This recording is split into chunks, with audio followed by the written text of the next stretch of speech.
မိန်းကလေးဖြစ်ပြီးတော့ဂျိုင်းနဲ့ဆိုထွက်တာမကောင်းဘူးဘေးလူတွေလည်းပေါ့နော်ဒီအနက်ဆိုးချောင်းမလို့စိတ်အနှောက်အယှက်ဖြစ်စေတယ်အဲ့တော့ဒီထွက်နေတဲ့ဂျိုင်းနဲ့ဆိုးကိုထိန်းသိမ်းဖို့ရှာအတွက်ပြုလို့ရမယ့်အရာလေးနှစ်ခုရှိပါတယ်အဲ့ဒါကတော့ roll on သုံးပြရမယ်နောက်တစ်ချက်ကအနက်ပြင်းတဲ့အစားအစာတွေကိုရှောင်ကျဉ်ပြရမှာဖြစ်ပါတယ်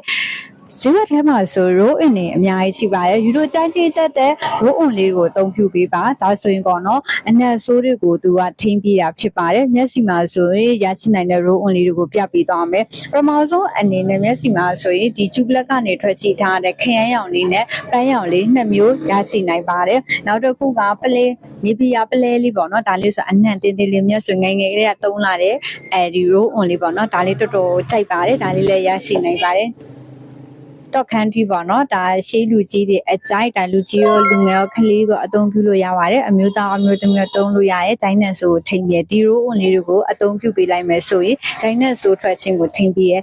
နောက်တစ်ချက်ကတော့အစိုးရပြောတယ်လို့ပဲအနက်ဆိုထွက်တဲ့ပေါ့နော်ဒီအစားအစာတွေဆိုရင်တညင်းသီးတို့စူပုတ်ရွက်တို့ကြက်သွန်ဖြူတို့စသဖြင့်ပေါ့နော်အများကြီးရှိပါတယ်ဒီလိုမျိုးအနက်ပြင်းတဲ့အစားအစာတွေကိုကိုကခြောက်ကျင်လိုက်မယ်ဆိုရင်လေဒီဂျိုင်းနဲ့ဆိုထွက်ခြင်းတွေကတိတိတတ်တာကြီးပေါ့နော်ရောကြနာတာကိုတွေ့ရမှာဖြစ်ပါတယ်အမျိုးသားတွေမှာလည်းဒီလိုမျိုးပေါ့နော်ကိုကဂျိုင်းနဲ့ဆိုထွက်တဲ့အမျိုးသားတွေဆိုရင်လည်းအခုပြောတဲ့နှစ်ချက်ကိုပဲ